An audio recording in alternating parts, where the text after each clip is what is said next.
அனைவருக்கும் என்னுடைய பணிவான வணக்கங்கள். போன ஆடியோவில் ஆத்மநாதன் ஞானம் கிடச்சி அவர் வனத்துக்கு போனார், பகவானையே தியானம் பண்ணினார். திரும்ப திரும்ப திரும்ப திரும்ப பாகவதத்தினுடைய தசமஸ்கந்தத்தை படித்தார், பகவானுடைய திருவடியை அடைஞ்சார் அப்படிங்கிறத பார்த்தோம். இப்போ இந்த ஆடியோவில் இதுக்கு மேலே என்ன சொல்கிறா அப்படிங்கிறத நம்ம பார்க்கலாம். ஓம் நமோ பகவதே வாசுதேவாய. அத பஞ்சமோऽध्यायः. சூத உவாச. பிதர்யுபரதே தேன ஜனனீ தாடிதா ப்ருசம் க்வவித்தம் திஷ்டதி ப்ரூஹி ஹனிஷ்யே லத்தயா ந சேத் இதி தத்வாக்யசந்திராசாத் ஜனன்யா புத்திரதுக்கதः கூபே பாதக்ருதோ ராத்ரௌ தேன சா நிதனம் கதா கோகர்ணஸ்தீர்த்தயாத்ரார்த்தம் நிர்கதோ யோக சம்ஸ்திதः ந துக்கம் ந சுகம் தஸ்ய ந வைரி ந அபிபாந்தவः துந்துகாரி கிருஹே திஷ்டத் பஞ்சபண்யவதூவ்ருதः அத்யுக்ரகர்மகர்த்தா ச தத்போஷணவிமூடதீः ஏகதா குலடாஸ்தாஸ்து பூஷணான்யபிலிப்சவः ததர்த்தம் நிர்கதோ கேஹாதே காமாந்தோ மிருத்யுமஸ்மரன் யதஸ்ததஸ்ச சம்ஹ்ருத்ய வித்தம் வேஸ்ம புனர்கதः தாப்யோ யச்சத்சு வஸ்திராணி பூஷணானி கியந்தி ச பகுவித்தச்சயம் திருஷ்ட்வா ராத்ரௌ நார்யோ வ்யசாரயன் சௌர்யம் கரோத்யசௌ நித்யம் அதோ ராஜா கிரஹீஷ்யதி வித்தம் ஹ்ருத்வா புனశ్చைனம் மாரயிஷ்யதி நிశ్చిதம் அதோ அர்த்தகுப்தயே கூடம் அஸ்மாபிக் கிம் ந ஹன்யதே நிஹத்யைனம் கிரஹீத்வார்த்தம் யாஸ்யாமோ யத்ர குத்ரசித் இதி தா நிశ్చயம் கிருத்வா சுப்தம் சம்பத்ய ரஸ்மிபிः பாஷம் கண்டே நிதாயாஸ்ச தன்மிருத்யும் உபசக்ரமுः த்வரிதம் ந மமாராசோ சிந்தாயுக்தாஸ்ததா பவன் தப்தாங்காரசமூஹாம்ஸ்ச தன்முகே ஹி விசிக்ஷிபுः அக்னிஜ்வாலாதிதுக்கேன व्याकुलो निधनं गतः तं देहं मुमुचुर्गर्ते प्रायः साहसिका स्त्रियः न ज्ञातं तद्रहस्यं तु केनापीदं तथैव च लोकैपृष्टा वदन्ति स्म दूरं यातः प्रियोहिनः आगमिष्यति वर्षेऽस्मिन् वित्तलोभविघर्षितः स्त्रीणां नैव तु विश्वासं दुष्टानां कारयेद्बुधः विश्वासे यस्थितो मूढः स दुःखैः परिभूयते सुधामयं वचो यासां कामिनां रसवर्धनं हृदयं क्षुरदाराभं प्रियको नाम योषिताम्. ஆத்மநாதன் காட்டுக்கு போனார். அங்கே பகவான் திருவடியை நினச்சிண்டு அவரையே ஸ்மரணை பண்ணிண்டு அவரையே அடைஞ்சார் அப்படிங்கிறத நம்ம போன ஆடியோவில் பார்த்தோம். ஆனால் இங்கே துந்துக்காரி என்ன பண்ணினா, அவள் அம்மா துந்துலிக்கிட்டேருந்து சொத்தை எல்லாத்தையும் குடுன்னு அவளை போட்டு தொல்லை பண்ணி, நீ கொடுக்கலன்னா உன்னை நெருப்பை வச்சு குளித்திடுவேன் அப்படின்னு சொல்லி அவளை பயமுடுத்துகிறான். அவளுக்கு வேறு வழியும் ஒன்றும் தெரியல. சரின்னு சொத்தெல்லாத்தையும் கொடுத்துவிட்டு, சரி இவன் எப்படியோ போட்டோம் போ, நம்ம தலையில் இழுத்து இப்படித்தானே இருக்குது அப்படின்னு சொல்லிட்டு கணத்தில் குதித்து தற்கொலை பண்ணினோடுறான். கோகர்ணன் நல்ல யோகியாக இருந்தான், ஆத்மஸ்வரூபியாக இருந்தான், சதா பகவானுடைய நினைவிலேயே இருந்தான். சுகதுக்கங்கள்லாம் கூட அவனுக்கு ரொம்ப ஒன்றும் பாதிக்கலை. அவனுக்கு பகையும் இல்லை, நட்பும் இல்லை. ஒரு யோகியை போல ஒரு நல்ல ஒரு சமநிலையை அடைஞ்சு இப்படி அவன் யாத்திரைக்கு கிளம்பிட்டான். துந்துகாரி என்ன பண்ணினா, விபச்சாரிகளுடைய தொல்லைகள்லாம் தாங்காமல் நகை நட்டு பொண்ணு பொருள் எல்லாத்தையும் வீட்டிலேருந்து திருடி கொடுத்தது போகிறாதுன்னு சொல்லிட்டு எல்லாத்தையும் வெளியிலேருந்து வேற திருடி கொண்டு வந்து கொடுக்குறான் அவளுக்கு. ஆனால் அந்த விபச்சாரிகள்லாம் என்ன நினைக்கிறா, இவ்வளவு உயர்ந்த பொருள்களெல்லாம் இவன் எங்கேருந்தோ கொண்டு வரானே, இவங்கிட்ட இதெல்லாம் இருக்க முடியாதே, இவன் எங்கேருந்து இதெல்லாம் எடுத்துட்டு வரான், இவன் எங்கேருந்தோ இதை திருடிண்டு தான் வந்திருக்கான் அப்படின்னு அவளுக்கு ஒரு சந்தேகம் வருது. அப்புறம் என்ன நினைக்கிறா, இவன் திருடின்னு வந்துட்டான் பொருளை, ஆனால் பொருளை பறிகொடுத்தவாளுக்கு இது தெரிஞ்சு போச்சுன்னா என்ன ஆகும் நிலைமை, இதுக்கு நாம்ளும் அதுக்கு காரணமாக இருந்திருக்கோம், நம்ம உடந்தையாக இருக்கோம்னு தெரிஞ்சதுன்னா நமக்கு நிச்சயமாக தண்டனை தான் கிடைக்கும். அதனால் இவனை கொன்னுடலாம் அப்படின்னு எல்லாருமா சேர்ந்து முடிவு பண்ணிடுறா. அதனால் என்ன பண்ணுறா, அவனுடைய கழுத்தில் ஒரு கயத்தை கட்டி போட்டு நெருக்கிறா. அவனுடைய ஜீவன் போகலை. அதுக்கப்புறம் வாயில் கட்டைகள் எல்லாத்தையும் வச்சு கொளுத்தி அவனை கொலை பண்ணிடுறா.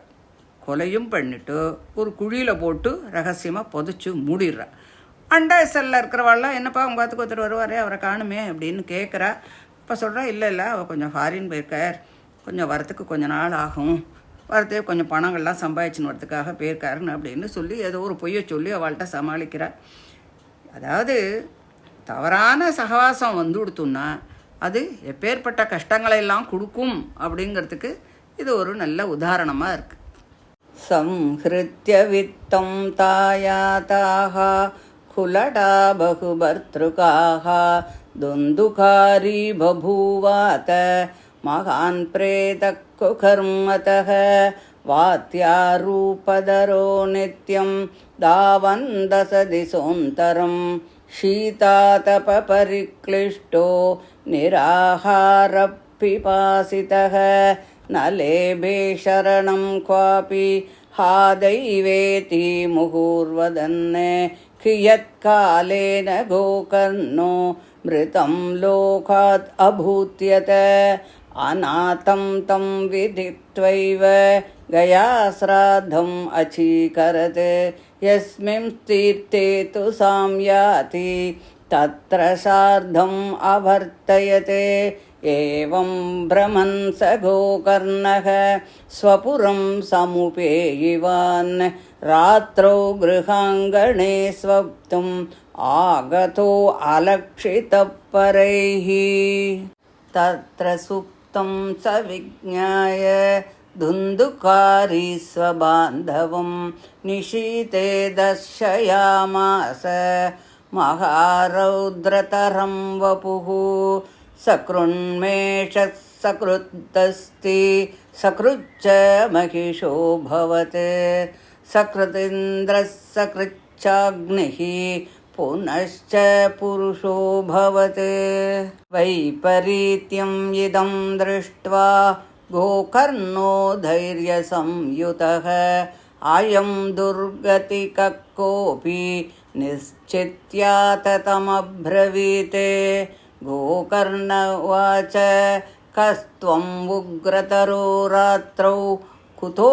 यातो दशामिमां किं वा प्रेतः पिशाचो वा राक्षसोऽसीति शंसनः सूत उवाच एवं पृष्टस्तथा तेन रुरोदोच्चै पुनः पुनः अशक्तो वचन उच्चारे संज्ञामात्रं चकारः तदोञ्जलौ जलं कृत्वा गोकर्णस्तम् उदैरयत् तत्शेकहतपापोऽसौ பிரவக்தும் உபசக்கிரமே. இப்படி அகால மரணமடைஞ்ச துந்துகாரி ஆவியா அலையிறான்.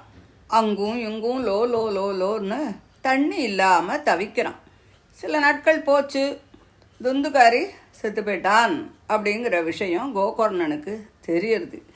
அதனால் கயாவுக்கு போய் அதற்குரிய சில கர்மாக்களெல்லாம் அங்கே போய் பண்ணுறான். அதுக்கப்புறம் தன்னுடைய வீட்டுக்கு திரும்பி வரான். அவனோட துந்துகாரியனுடைய ஆவி அலைஞ்சின்னு இருக்கு இல்லையா, அது தன்னுடைய சகோதரன் இங்கே வரப்போகிறான் அப்படிங்கிறத தெரிஞ்சுட்டு அங்கே கோகர்ணன் இருக்கிற இடத்துக்கு அது வருது. எப்போ வருதுன்னா ஒரு நடு ராத்திரியில் ஒரு பயங்கர ரூபத்தில் வருதான். அப்போ கோகர்ணன் பார்க்குறான், நீ யார், இப்படி ஒரு பயங்கர ரூபத்தில் இருக்கியே, நீ பேயா பிசாச்சா அப்படின்னு கேட்குறான். ஆனால் அந்த ஆவியால் பதிலே பேச முடியல. அது ஓன்னு அப்படியே கையால் எதையோ சைகையை காமிச்சுட்டு அழறதான். கோகர்ணனுக்கு ஒன்றும் புரியல. இது என்னடா இது, இப்படி கையுங்காலையும் ஆட்டுறது, ஓன்னு மட்டும் அழறது, இது என்ன சொல்கிறதுன்னே நமக்கு புரியலையே அப்படின்னு கோகர்ணன் யோசிக்கிறான். உடனே அவன் நிறையா க்ஷேத்ராடனங்களுக்கெல்லாம் போனான், புண்ணிய க்ஷேத்திரத்துக்கு போனான், தீர்த்தங்கள்லாம் நிறையா போனான் இல்லையா. அதனால் அந்த புனித ஜலத்தை எடுத்து சில மந்திரங்களை ஜபிச்சு அந்த ஆவி மேலே தெளிக்கிறான். அது கோடிக்கணக்கான பாவங்களை அந்த ஆவி பண்ணி இருந்தால் கூட ஏதோ சில பாவங்கள்லாம் நீங்கி அது முதுவாக வாயை திறந்து பேச ஆரம்பிக்கிறது. பிரேத உவாச்ச அகம் பிராதாத்வதீயோஸ்மி துந்துகாரி இதி நாமதக ஸ்வகீயேனைவ தோஷேண பிரம்மத்வம் நாசிதம் மயா கர்மணோ நாஸ்தி சங்க்யா மே மகாஞானே விவர்த்தினக லோகானாம் ஹிம்சகசோகம் ஸ்திரீபிர்துக்கேன மாரிதக அத பிரேதத்வமாபன்னோ துர்தசாம் ச வகாம்யகம் வாதாஹாரேண ஜீவாமி தைவாதீன பலோதயாத் அஹோ பந்தோ கிருபா சிந்தோ भ्रातर्मासु मोचय गोकर्णो वचनं श्रुत्वा तस्मै वाक्यम् अथाब्रवीत् गोकर्ण उवाच त्वदर्थं तु गया पिण्डो मया दत्तो विधानतः तत्कथं नैव मुक्तोऽसि मम आश्चर्यं इत्थं महत् गयाश्राद्धान्न मुक्तिश्चेत् उपायो नापरस्त्विह किं विधेयं मया प्रेत तत्त्वं वद सविस्तरम् प्रेत उवाच गयाश्राद्धशतेनापि मुक्तिर्मे न भविष्यति उपायम् अपरं कञ्चित् तं विचारय साम्प्रतम् इति तद्वाक्यमाकर्ण्य गोकर्णो विस्मयं गतः शतश्राद्धैर्न मुक्तिश्चेत् असाध्यं मोचनं तव इदानीं तु निजं स्थानम् आतिष्ठ प्रेतनिर्भयः त्वन्मुक्तिसाधकं किञ्चित् आचरिष्ये विचार्य च दुन्दुकारी निजस्थानं तेनादिष्टस्ततो गतः गोकर्णश्चिन्तयामास तां रात्रिं न तदध्यघाते प्रातस्तं आकथं दृष्ट्वा लोका प्रीत्या समागताः तत्सर्वं कथितं तेन यज्ञातं च यथा निशि विद्वांसो योगनिष्ठाश्च ज्ञानिनो ब्रह्मवादिनः तन्मुक्तिं नैव ते पश्यन्तः शास्त्रसञ्चयान् ततः सर्वैः सूर्यवाक्यं तन्मुक्तौ स्थापितं परं गोकर्णस्तम्भनं चक्रे सूर्यवेगस्य वै तदा तुभ्यं नमो जगत्साक्षिन् ब्रूहि मे मुक्तिहेतुकम् तच्छ्रुत्वा दूरतः सूर्यः स्फुटम् इत्यभ्यभाषत श्रीमद्भागवतान्मुक्तिः सप्ताहं वाचनं कुरु इति चूर्यवचः सर्वैः धर्मरूपं तु विश्रुतम् அந்த துந்துகாரியோட ஆவி சொல்கிறது, நான் தான்ப்பா உன் அண்ணா துந்துகாரி, நான் ரொம்ப பெரிய தப்பெல்லாம் பண்ணியிருக்கேன், விபச்சார பெண்கள்லாம் என்னை கொன்னுட்டா, நான் இப்போது ஆவியாக அலைஞ்சின்ட்டுருக்கேன், என்னை எப்படியானும் நீ காப்பாற்றணும்ப்பா அப்படின்னு சொல்லி ரொம்ப கெஞ்சி கேட்கறது. அப்போ கோகர்ணன் சொல்கிறான், உனக்கு நான் இப்போ தானேப்பா கயாவில் போய் கர்மாக்கள் எல்லாம் பண்ணினேன். அப்படி இருந்தும் கூட நீ இன்னும் ஆவியாக அலையிறேன்னு சொன்னால் இது ரொம்ப ஆச்சரியமாக இருக்கே, என்னால் நம்ப முடியலையே. கயை சிரார்த்தம் கூட உன்னை விடுவிக்கிறதுக்கு முடியலேன்னு சொன்னால் நான் வேறு என்ன பண்ணுறது, எனக்கு பயமாக இருக்கே அப்படின்னு சொல்கிறான். அப்போ அந்த ஆவி சொல்கிறது, நீ 100 தடவை கயைக்கு போய் சிரார்த்தம் பண்ணினா கூட இந்த பாவத்திலேருந்து என்னை வெளியில் கொண்டு வர முடியாது. ஏன்னா நான் செஞ்சுருக்கிறதெல்லாம் அப்பேற்பட்ட கொடிய பாபம். அதனால் நீ வேறு ஏதான ஒரு வழி இருந்தால் கொஞ்சம் யோசிச்சு பாருப்பா அப்படின்னு சொல்லி அந்த ஆவி சொல்லுறது. அப்போ கோகர்ணன் சொல்கிறான், சரி நீ இங்கேயே இரு, நான் ஏதான ஒரு வழியை கண்டுபிடிச்சி உன்னை இந்த ஆவி ரூபத்திலேருந்து விடுதலை வாங்கித்தரேன் அப்படின்னு சொல்கிறான். துந்துகாரியோட இந்த நிலைமை கோகர்ணனுக்கு ரொம்ப கஷ்டமாக இருக்குது. கோகர்ணனை பார்க்குறதுக்கு எல்லாரும், ஏன்னா கோகர்ணன் க்ஷேத்ராடனங்கள்லாம் போய் வந்திருக்கார் இல்லையா, அதனால் அவரை பார்க்குறதுக்கு ஊர் ஜனங்கள் எல்லாரும் வர. அப்படி வந்தவாழ்கிட்டெல்லாம் அவர் கேட்குறார், ஏதான ஒரு வழி சொல்லுங்களேன் அப்படின்னு சொல்லிட்டு. ஆனால் இதுக்கு பதில் யாராலையும் சொல்ல முடியல. எல்லாரும் என்ன நினைக்கிறா, கயைக்கு போய் சிரார்த்தம் பண்ணி கூட துந்துகாரிக்கு ஒரு நல்ல கதி கிடைக்கல அப்படின்னு சொன்னால் இதுக்கு வேறு என்ன வழியை நம்ம சொல்கிறது அப்படின்னு எல்லாருக்கும் ஒன்றும் பதிலே சொல்ல முடியல. அப்போ ஒருத்தர் சொல்கிறார், நீ சூரிய பகவான்கிட்ட கேளுங்கோ, அவர் நல்ல ஒரு வழியை சொல்லுவார் அப்படின்னு சொல்கிறார். அதனால் கோகர்ணன் என்ன பண்ணுறான், தன்னுடைய தபஸ் சக்தியினால் சூரிய பகவானுடைய சஞ்சாரத்தை ஒரு நிமிஷம் நிறுத்திட்டு, உலகமெங்கும் சஞ்சரிப்பவரே சூரிய தேவனே, என்னோட அண்ணா இந்த நிலைமையில் இருக்கானே, இவனை இந்த நிலைமையிலேருந்து விடுவிக்கிறதுக்கு ஏதான ஒரு வழியை நீங்கள் எனக்கு கண்டிப்பாக சொல்லணும் அப்படின்னு சொல்லி கேட்டுக்கிறான். அப்போது பகவான் சொல்கிறார், ஸ்ரீமத் பாகவதத்தை சப்தாகமாக படித்தா எந்த ஆன்மாவிற்கும் கண்டிப்பாக விடுதலை கிடைத்துவிடும் அப்படின்னு சூரிய பகவான் சொல்கிறாராம். அப்படி அவர் சொன்னதை அங்கே இருந்த அத்தனாம் பேரும் காதால் கேட்டாளாம்.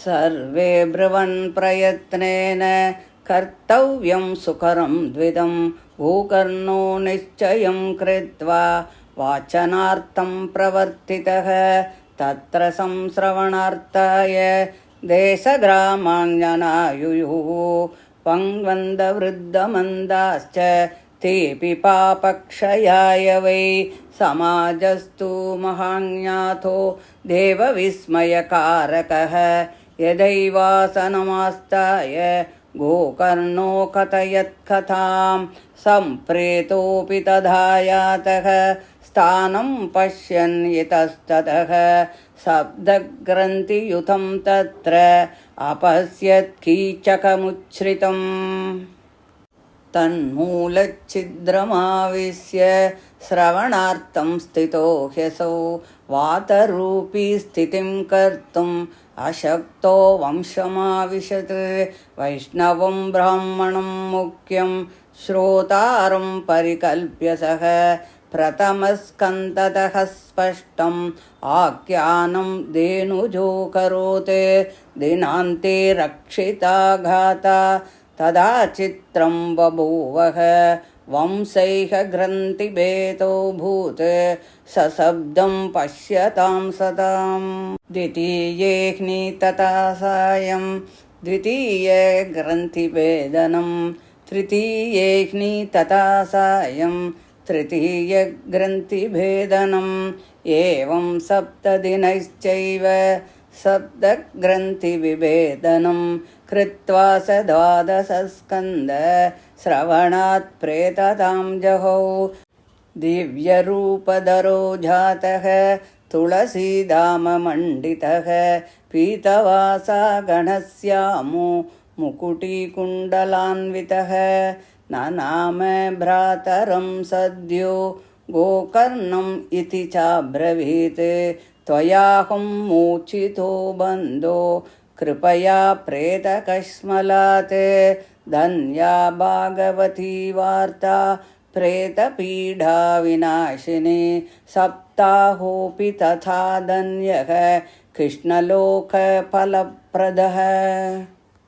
கம்பந்தே சர்வ பாபானி சப்தாக ஸ்ரவணே ஸ்திதே அஸ்மாக்கம் பிரளயம் சத்யः கதாச்சேயம் கரிஷ்யதி ஆர்திரம் சுஷ்கம் லகுஸ்தூலம் வாங்மனக் கர்ம விக்ருதம் ஸ்ரவணம் விதஹித் பாபம் பாவகः சமிதோ யதா अस्मिन् वै भारते वर्षे सूरिभिर्वेद संसदि अकथाश्राविणां पुंसां निष्फलं जन्म कीर्तितम् किं मोहतो रक्षितेन सुपुष्टेन बलीयसा अध्रुवेण शरीरेण शुकशास्त्रकथां विना अस्ति स्तम्भं स्नायुबद्धं मांसशोणितलेपितं चर्मावनद्धं दुर्गन्धं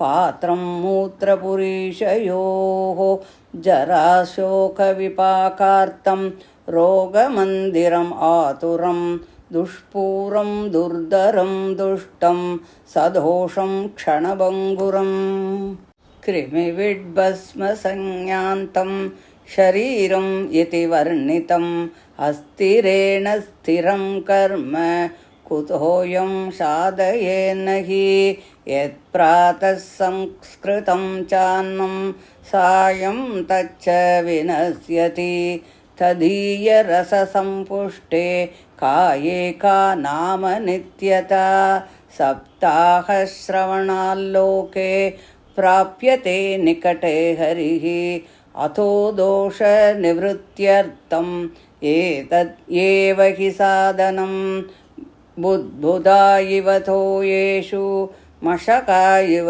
जन्तुषु जायन्ते मरणायैव कथः श्रवणवर्जिताः. கோகர்ணன் 7 நாட்களுக்கு பாகவத கதையை சொல்கிறதுக்கு ஆரம்பிக்கிறான். ஊர் முழுவதும் அங்கே வந்து கூடியிருக்கு இந்த பாகவதத்தை கேட்கறதுக்கு. உடம்புலெல்லாம் குறை இருந்தால் கூட, நடக்க முடியாட்டா கூட, எத்தனையோ உடல் சிரமங்கள் இருந்தால் கூட எல்லாத்தையும் பொருள்படுத்தாமல் எல்லாரும் அங்கே வந்தாலாம். தன்னுடைய பாபத்தை போக்கிக் கொள்றதுக்கு இப்படி ஒரு சந்தர்ப்பம் கிடைச்சதே அப்படிங்கிறதுக்காக எல்லாரும் வந்தாலாம். இந்த கூட்டத்தை பார்த்து தேவர்களெல்லாம் அப்படியே ஆச்சரியப்பட்டு போனாலாம். அப்போது துந்துகாரியினுடைய ஆவியும் அங்கு வந்துதான். அது 7 கணுக்கள் உள்ள ஒரு மூங்கில் கட்டையில் உட்காந்துண்டுதான். கிராமங்களில் நல்ல மூங்கில்லாம் நிறையா காய்ச்சிருக்கும். பார்த்தா தெரியும், நம்ம கரும்புலெல்லாம் அப்படி கோடு கோடாக இருக்கும் இல்லையா, அதே மாதிரி மூங்கில்லையும் அப்படியே ரவுண்டாக சுற்றி சுற்றி இருக்கும். அதுதான் மூங்கிலுடைய அந்த கணுக்கள். அப்படி அந்த ஒரு சைடில் கொஞ்சம் ஒரு ப்ரொஜெக்ஷன் இருக்கும், அப்படியே சுற்றி சுற்றி ரவுண்டாக வர மாதிரி இருக்கும். இப்படி முதல் நாள் பாராயணம் முடிஞ்சது.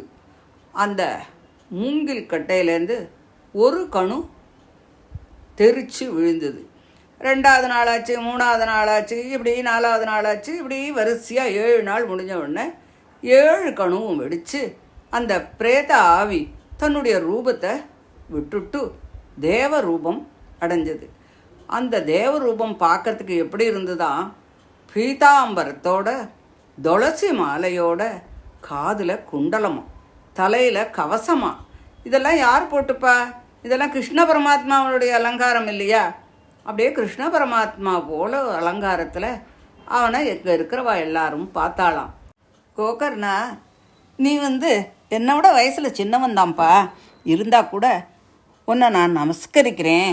ஏன்னா உன்னுடைய கருணையால் தான்ப்பா என்னுடைய இந்த ஆவி ரூபம் என்னை விட்டு போச்சு அப்படின்னு சொல்லி அந்த துந்துகாரியனுடைய ஆவி சொல்லிட்டு தேவரூபத்தோடு போகிறதான். பாகவதம் படிக்கிறது கேட்கறதுன்னு சொல்கிறதெல்லாம் ஒரு ஞான வேள்வி. அதில் சகல துக்கமும் போகிறதுங்கிறதுல சந்தேகம் இல்லை. அதை சப்தாகமாக படித்தா கிருஷ்ண லோகமே கிடைக்கிறது. சகல துக்கத்துக்கும் இது ஒன்று தான் தீர்வு. இந்த பாகவதத்தை ஒரு முறையாவது கேட்காட்டா இந்த பிறவிக்கு பயனே இல்லை. பிறவி எடுத்து எந்த பிரயோஜனமும் இல்லை. இந்த சரீரத்தை நம்ம நன்னா போஷித்து வளர்க்குறோம், அதனால் என்ன பிரயோஜனம் இருக்குது? இந்த சரீரத்துக்கு அப்படி வளர்க்குற இந்த சரீரத்துக்கு நோயும் வருது, பல வேதனைகள் வருது, வயோதிகம் வந்துடுறது. இந்த சரீரம் கண்டிப்பாக அழியத்தான் போகிறது. இதை நம்மளால் மாற்ற முடியுமா? இதில் எதையுமே மாற்ற முடியாது. வயோதிகம் வரத்தையும் மாற்ற முடியாது, கஷ்டங்கள் வரத்தையும் மாற்ற முடியாது, அழிஞ்சு போகிறதையும் மாற்ற முடியாது. அப்படி இருக்கும்பொழுது இந்த பாகவதத்தை படித்து நாம் ஒரு அழிவில்லாத நிலையை ஏன் தேடிக்கப்படாது?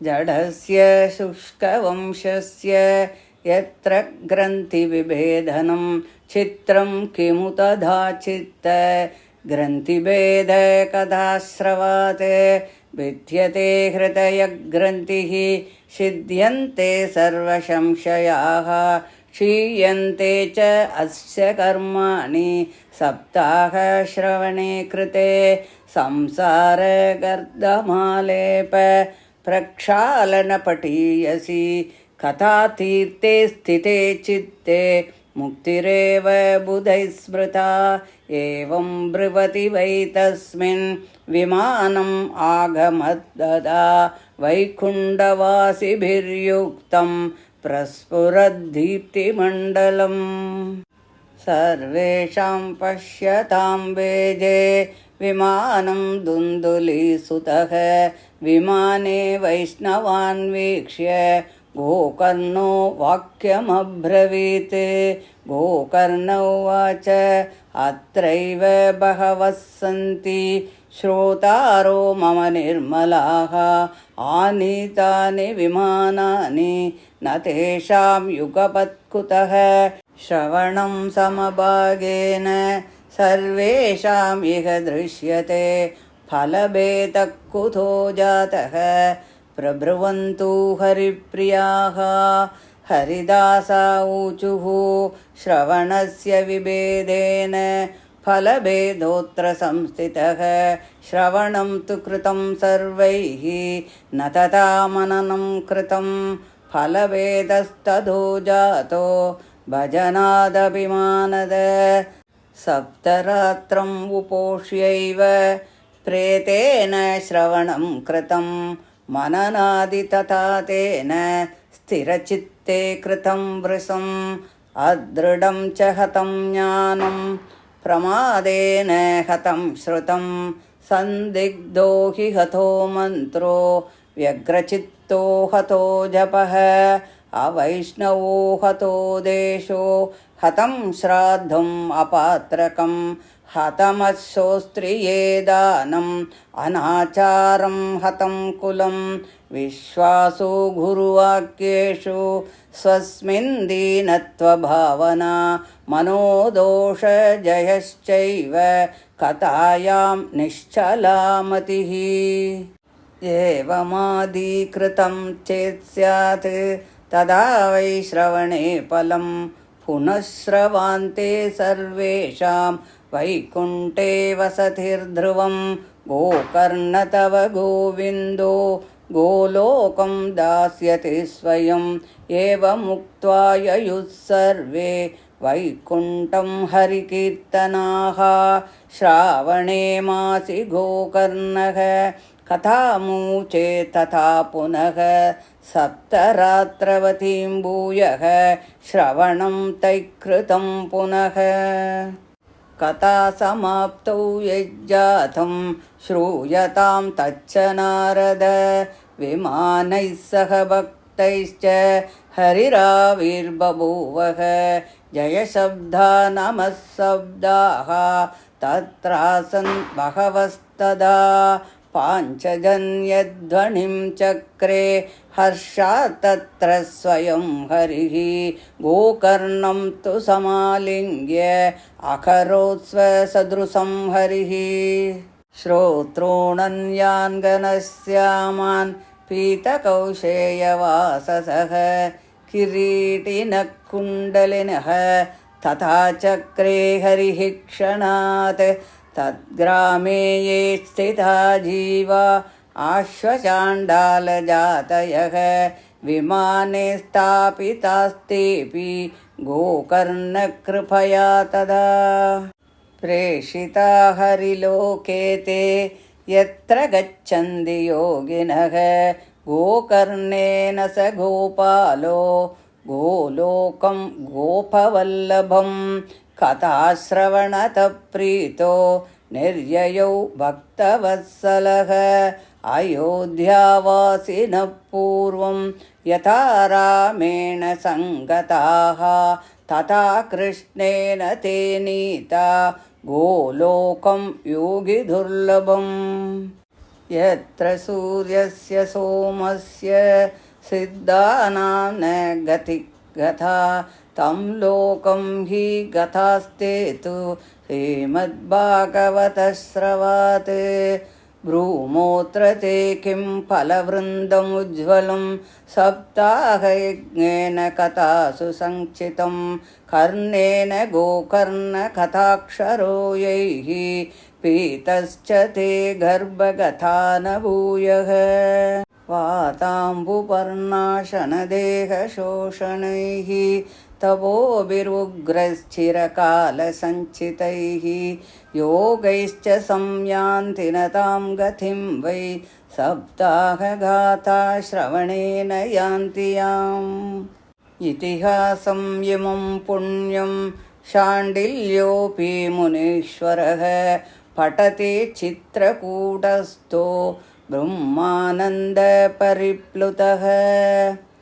आख्यानमेतत् परमं पवित्रं श्रुतं सकृत्वै विदहेदगौघं श्राद्धे प्रयुक्तं पितृतृप्तिमावहेन् नित्यं सुपाठात् अपुनर्भवं च इति श्रीपद्मपुराणे उत्तरखण्डे श्रीमद्भागवतमाहात्म्ये गोकर्णमोक्षवर्णनं नाम पंचमोऽध्यायः। श्रीहरये नमः श्रीहरये नमः श्रीहरये नमः। गोपिका जीवनस्मरणं गोविन्द गोविन्द। மூங்கில் கட்டை வெடித்து ஆவிக்கு விடுதலை கிடைச்சது. பாகவதத்தை படிக்கிறதுனால அஞ்ஞானம் போகிறது, பாபங்கள் போகிறது அப்படிங்கிறதுக்கு இதை விட வேறு என்ன பிரமாணம் வேணும்? இப்போது மழை காலத்தில் பல ஊர்களில் பல இடங்களில் வீட்டுக்குள்ளே தண்ணி பூந்துடுறது. அப்போ அந்த தண்ணி வரும்போது அதில் சில வேண்டாத பொருள்களும் வருது, ரொம்ப அருவருப்பாக இருக்கிற பொருள்கள்லாம் கூட வருது. ஆனால் கடைசியில் மழை நின்னப்புறம் நம்ம என்ன பண்ணுறோம்? எப்படியோ ஒரு நல்ல ஜலத்தால் அது முடிஞ்சதோ முடியலையோ நாம் அதை சுத்தம் பண்ணிடுறோம். இந்த இதயம் இருக்கே, அது மேலே நம்ம தோலால் நல்லா மூடி வச்சுருக்கா. ஆனால் அதுக்குள்ளே இருக்கிற அந்த மனசு என்னெல்லாம் நினைக்கிறது அப்படிங்கிறது வெளியில் யாருக்கான்னு தெரியுமா? தெரியாது. அகத்தின் அழகு முகத்தில் தெரியும்னு சொல்லலாம். அந்த முகத்தில் எல்லாம் தெரியுமா? என்னமோ சும்மா ஏதோ கொஞ்சம் வேணால் தெரியலாம், ஸ்லைட்டாக ஒரு ட்ரேஸ் வேணால் தெரியலாம். ஆனால் உள்ளுக்குள்ளே நினைக்கிற அத்தனையும் வெளியில் தெரியாது. ஆனால் இந்த இதயம் வெளியில் இருந்தால் நம்ம என்ன நினைக்கிறோங்கிறது கண்டிப்பாக வெளியில் தெரிஞ்சிடும். அப்படி தெரிஞ்சால் என்ன ஆகும் நிலைமை? நம்மளுடைய நிலைமை சொல்லுங்கோ. காக்கா கழுகு எல்லாம் கொத்தி நம்மளை கிழிச்சு கொத்தி தீர்த்து விடுத்துடும். அப்பேற்பட்ட நல்ல எண்ணங்கள் தான் நமக்கு இருக்குது. இப்படி நம்மக்கிட்ட சேர்ந்து இருக்கக்கூடிய பல ஜென்ம பாவ அழுக்க இந்த பாகவத சப்தாகத்தின் மூலமாக நாம் ஏன் போக்கிக்கப்படாது? செய்ய முடியும் இல்லையா? இதை விட சுலபமான வேறு ஏதான வழி இருக்கா? அதனால் பாகவதம் படிக்கிறது ரொம்ப உயர்ந்தது அப்படின்னு சொல்லியிருக்கார்.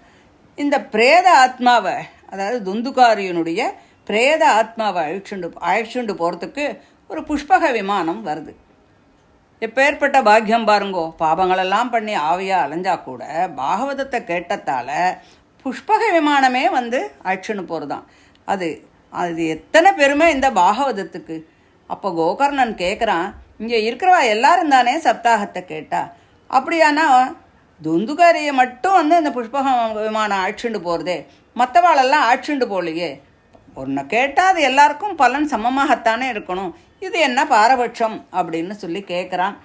அதுக்கு ஹரிதாசர் பதில் சொல்கிறாராம், முழு ஸ்ரத்தையோடு கேட்டால் தான் இதுக்கு பலன் கிடைக்கும். உடம்பு இங்கே இருக்கும், மனசு எங்கேயோ இருக்கும். அப்படி இருந்தால் எப்படி பலன் கிடைக்கும்? அதுக்கு உள்ள பலன் தான் கிடைக்கும் இல்லையா? ஸோ துந்துகாரியனுடைய ஆத்மா 7 நாட்களிலும் சாப்பாடு இல்லாமல், தண்ணி இல்லாமல், தூக்கம் இல்லாமல் இந்த பாகவத சப்தாகத்தை பகவானையே நினச்சிண்டு, அவருடைய திருவடியையே நினச்சிண்டு கேட்டதால் இந்த பலன் அதுக்கு கிடைக்கிறது. சப்தாகத்தின் போது மனசு அங்கேயும் இங்கேயும் அலபாஞ்சா எந்த விதமான பலனையும் நாம் அடைய முடியாது. முதல் முறையாக சப்தாகத்தை கேட்கும்போது கொஞ்சம் சித்தம் சுத்தி அடையிறது. ரெண்டாம் தரம் கேட்கும்போது அவள் கண்டிப்பாக பகவானுடைய திருவடியை அடையிறதுக்கான தகுதியை அடைந்து விடுகிறார்கள். இதை மறுபடியும் கோகர்ணன் ஒரு ஆவணி மாதத்தில் சப்தாகமாக படிக்கிறார். அப்போ அது முடிஞ்ச உடனே என்ன ஆறுது, பகவானே நேரம் வந்துட்டாராம். எல்லாரையும் ஆட்சின்னு போக விமானங்களை எடுத்துன்னு வந்தாராம்.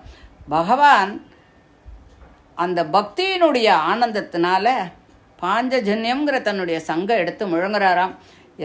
யாரும் எதிர்பார்க்காம கோகர்ணனை போய் அப்படியே கட்டி தழுவிக்கிறாராம். தன்னை மாதிரியே ரூபத்தை கோகர்ணனுக்கும் தராராம். பகவான் கருணாமூர்த்தி அப்படின்னு சொல்கிறோமே, இப்போ அந்த அவருடைய கருணையை சொல்கிறதுக்கு ஏதானும் வார்த்தைகள் இருக்கா? எதாலையானும் சொல்ல முடியுமா? எப்பேற்பட்ட பாக்கியம் இது! அந்த ஊரில் சப்தாகம் கேட்ட அத்தனை பேருமே, அத்தனை சகல ஜீவராசிகளும் அந்த விமானத்தில் ஏறி பகவானுடைய திருவடியை அடைந்தாரலாம். பகவான் கோகர்ணனை கோலோகத்துக்கு அழைச்சின்னு போகிறாராம். அந்த கோலோகம் எப்படின்னாக்க சூரியன், சந்திரன், சித்தர்கள் யாரும் கூட கிட்டக்கையே போக முடியாது, அவ்வளோ ஈஸியாக போக முடியாத ஒரு இடமாம் அது. பாகவதம் ஏதோ கொஞ்சமான காதில் போனால் மறுபிறவியே இல்லை அப்படின்னு சொல்கிறதுக்கு இதை விட வேறு என்ன உதாரணம் நமக்கு வேணும்? இந்த பாகவதத்தை சிராத்த காலத்தில் படிக்கிறது ஆத்மாக்களுக்கு திருப்தி தரும். தினமும் படித்தா பிறவியே இல்லை என்று சொல்லி இந்த அத்தியாயம் முடிகிறது.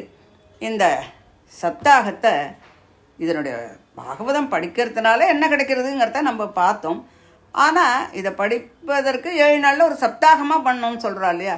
அப்படி அந்த சப்தாகமாக பண்ணும்போது அதை எப்படி நடத்துறது அப்படிங்கிறத பற்றி அடுத்த ஆடியோவில் பார்க்கலாம். தேங்க்யூ.